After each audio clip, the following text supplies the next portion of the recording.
ಹಿಂದಿನ ವಿಡಿಯೋದಲ್ಲಿ single acting cylinder ಅನ್ನು ಸಕ್ರಿಯಗೊಳಿಸಲು ಸರ್ಕ್ಯೂಟ್ ಅನ್ನು ಹೇಗೆ ವಿನ್ಯಾಸಗೊಳಿಸುವುದು, ನಿರ್ಮಿಸುವುದು ಮತ್ತು ಪರೀಕ್ಷಿಸುವುದು ಎಂದು ನಾವು ಚರ್ಚಿಸಿದ್ದೇವೆ. ಈ ವಿಡಿಯೋದಲ್ಲಿ ಡಬಲ್ ಆಕ್ಟಿಂಗ್ ಸಿಲಿಂಡರ್ ಅನ್ನು ಹೇಗೆ ನಿರ್ಮಿಸುವುದು ಎಂದು ನಾವು ಚರ್ಚಿಸುತ್ತೇವೆ. 4x2 ಕವಾಟಗಳಲ್ಲಿ ಡಬಲ್ ಆಕ್ಟಿಂಗ್ ಸಿಲಿಂಡರ್ಗಾಗಿ ಸರ್ಕ್ಯೂಟ್ ಅಂತ ಒಂದು ನೀಡಿರುವ ಸ್ವರೂಪದಲ್ಲಿ 4x2 ವ್ಯಾಲ್ವ್ ಸಿಲಿಂಡರ್ ಅನ್ನು ಡಬಲ್ ಆಕ್ಟ್ ಮಾಡಲು ಸರ್ಕ್ಯೂಟ್ ರೇಖಾಚಿತ್ರವನ್ನು ಬರೆಯಿರಿ ಮತ್ತು ಬೋಧಕರ ಅನುಮೋದನೆಯನ್ನು ಪಡೆಯಿರಿ ಅಂತ 2. ಸಿಲಿಂಡರ್ ಅನ್ನು ಸಕ್ರಿಯಗೊಳಿಸಲು ಮತ್ತು ಸರ್ಕ್ಯೂಟ್ನಲ್ಲಿನ ವಿವಿಧ ಹಂತಗಳಲ್ಲಿ ಒತ್ತಡವನ್ನು ಮೇಲ್ವಿಚಾರಣೆ ಮಾಡಲು ಅಂಶಗಳನ್ನು ಸೇರಿಸಿ ಅಂತ 3. ಅನುಮೋದಿತ ಸರ್ಕ್ಯೂಟ್ ರೇಖಾಚಿತ್ರದ ಪ್ರಕಾರ ಹೈಡ್ರಾಲಿಕ್ ಅಂಶಗಳನ್ನು ಆಯ್ಕೆ ಮಾಡಿ ಅಂತ 4. ತರಬೇತುದಾರ ಕಿಟ್ನಲ್ಲಿ ಅಂಶಗಳನ್ನು ಜೋಡಿಸಿ ಮತ್ತು ಜೋಡಿಸಿ ಅಂತ 5. ಹೈಡ್ರಾಲಿಕ್ ಪಂಪ್ ಅನ್ನು ಆನ್ ಮಾಡುವ ಮೊದಲು ನಿಮ್ಮ ಬೋಧಕರ ಅನುಮೋದನೆಯನ್ನು ಪಡೆಯಿರಿ ಅಂತ 6. ಹೈಡ್ರಾಲಿಕ್ ಪಂಪ್ ಅನ್ನು ಆನ್ ಮಾಡಿ ಅಂತ 7. ಯಾವುದೇ ಸೋರಿಕೆಗಳಿಗಾಗಿ ಸರ್ಕ್ಯೂಟನ್ನು ಪರೀಕ್ಷಿಸಿ ಅಂತ 8. ಕನೆಕ್ಟರ್ಗಳು ಮತ್ತು ಪೈಪ್ಗಳನ್ನು ಬಿಗಿಗೊಳಿಸುವ ಮೂಲಕ ಯಾವುದೇ ಸೋರಿಕೆಯನ್ನು ನಿವಾರಿಸಿ ಅಂತ 9. ಕನೆಕ್ಟರ್ಗಳು ಮತ್ತು ಪೈಪ್ಗಳನ್ನು ಬಿಗಿಗೊಳಿಸುವಾಗ ಹೈಡ್ರಾಲಿಕ್ ಪಂಪ್ ಅನ್ನು ಆಫ್ ಮಾಡಿ.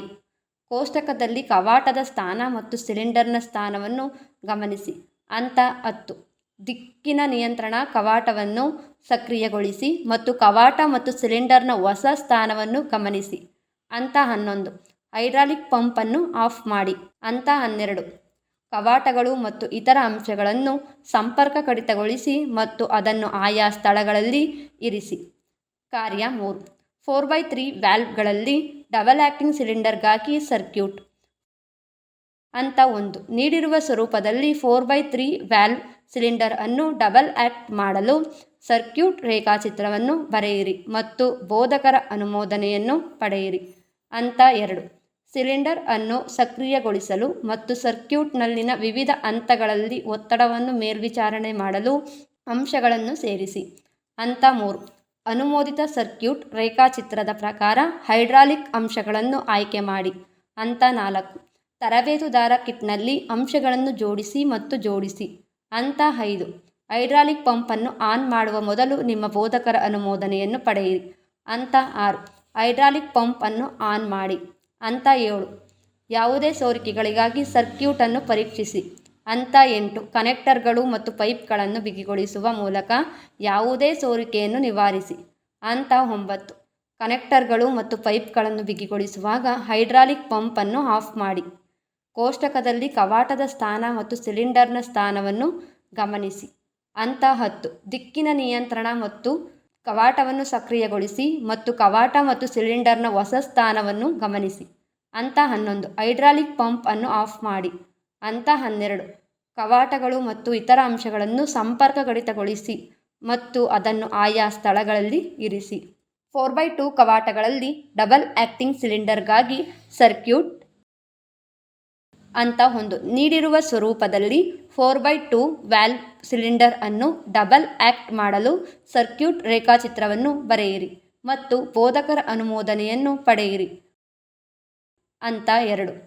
ಸಿಲಿಂಡರ್ ಅನ್ನು ಸಕ್ರಿಯಗೊಳಿಸಲು ಮತ್ತು ಸರ್ಕ್ಯೂಟ್ನಲ್ಲಿನ ವಿವಿಧ ಹಂತಗಳಲ್ಲಿ ಒತ್ತಡವನ್ನು ಮೇಲ್ವಿಚಾರಣೆ ಮಾಡಲು ಅಂಶಗಳನ್ನು ಸೇರಿಸಿ ಅಂತ 3. ಅನುಮೋದಿತ ಸರ್ಕ್ಯೂಟ್ ರೇಖಾಚಿತ್ರದ ಪ್ರಕಾರ ಹೈಡ್ರಾಲಿಕ್ ಅಂಶಗಳನ್ನು ಆಯ್ಕೆ ಮಾಡಿ ಅಂತ 4. ತರಬೇತುದಾರ ಕಿಟ್ನಲ್ಲಿ ಅಂಶಗಳನ್ನು ಜೋಡಿಸಿ ಮತ್ತು ಜೋಡಿಸಿ ಅಂತ 5. ಹೈಡ್ರಾಲಿಕ್ ಪಂಪ್ ಅನ್ನು ಆನ್ ಮಾಡುವ ಮೊದಲು ನಿಮ್ಮ ಬೋಧಕರ ಅನುಮೋದನೆಯನ್ನು ಪಡೆಯಿರಿ ಅಂತ 6. ಹೈಡ್ರಾಲಿಕ್ ಪಂಪ್ ಅನ್ನು ಆನ್ ಮಾಡಿ ಅಂತ 7. ಯಾವುದೇ ಸೋರಿಕೆಗಳಿಗಾಗಿ ಸರ್ಕ್ಯೂಟನ್ನು ಪರೀಕ್ಷಿಸಿ ಅಂತ 8. ಕನೆಕ್ಟರ್ಗಳು ಮತ್ತು ಪೈಪ್ಗಳನ್ನು ಬಿಗಿಗೊಳಿಸುವ ಮೂಲಕ ಯಾವುದೇ ಸೋರಿಕೆಯನ್ನು ನಿವಾರಿಸಿ ಅಂತ 9. ಕನೆಕ್ಟರ್ಗಳು ಮತ್ತು ಪೈಪ್ಗಳನ್ನು ಬಿಗಿಗೊಳಿಸುವಾಗ ಹೈಡ್ರಾಲಿಕ್ ಪಂಪ್ ಅನ್ನು ಆಫ್ ಮಾಡಿ. ಕೋಷ್ಟಕದಲ್ಲಿ ಕವಾಟದ ಸ್ಥಾನ ಮತ್ತು ಸಿಲಿಂಡರ್ನ ಸ್ಥಾನವನ್ನು ಗಮನಿಸಿ ಅಂತ 10. ದಿಕ್ಕಿನ ನಿಯಂತ್ರಣ ಮತ್ತು ಕವಾಟವನ್ನು ಸಕ್ರಿಯಗೊಳಿಸಿ ಮತ್ತು ಕವಾಟ ಮತ್ತು ಸಿಲಿಂಡರ್ನ ಹೊಸ ಸ್ಥಾನವನ್ನು ಗಮನಿಸಿ ಅಂತ 11. ಹೈಡ್ರಾಲಿಕ್ ಪಂಪ್ ಅನ್ನು ಆಫ್ ಮಾಡಿ ಅಂತ 12. ಕವಾಟಗಳು ಮತ್ತು ಇತರ ಅಂಶಗಳನ್ನು ಸಂಪರ್ಕ ಕಡಿತಗೊಳಿಸಿ ಮತ್ತು ಅದನ್ನು ಆಯಾ ಸ್ಥಳಗಳಲ್ಲಿ ಇರಿಸಿ.